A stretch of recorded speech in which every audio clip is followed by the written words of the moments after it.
If you look online for a list of Albany landmarks, you're going to find a few things. The Capitol Building, the USS Slater, the Schuyler Mansion, or the Egg. What you likely won't see, at least right away, is this dog. Nipper has been watching over downtown Albany since 1958. I haven't been around nearly that long, and so I suppose I've always taken the presence of this giant dog statue for granted. Now, however, Nipper's fate is in question, and I've had him on my mind a lot more. But how and why did the visage of Nipper come to watch over the commute of many an Albany resident? Before Nipper was a dog statue, he was a dog. Born in 1884, Nipper became famous posthumously as the subject of the painting His Master's Voice, painted in 1898 by Francis Barraud. The original painting had him listening to an Edison Bell phonograph, but when Barraud offered this image to the Edison Bell Company, thinking it'd make for good promotional material, they weren't interested. A year later, having met with the Gramophone Company, he decided to just paint over the phonograph with a Berliner gramophone, and sold the rights to the photo for £100.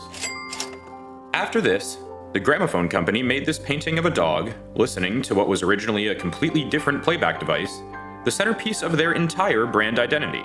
From the gramophones themselves to the records sold by the company's label, Nipper was suddenly in homes all across the UK, and soon the US, as the image was trademarked for usage by an American gramophone company that would later merge with RCA, one of the biggest electronic companies of the 20th century.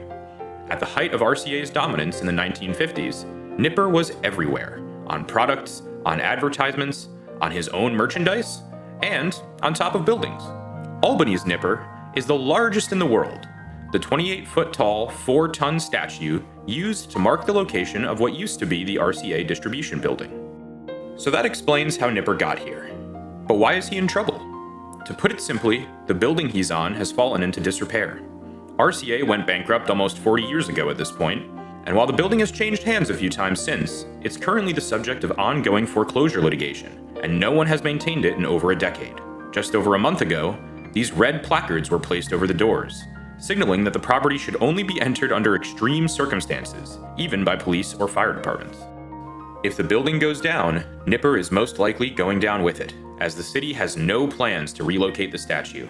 Albany is, however, supposedly working to add Nipper to the city's official list of historic landmarks.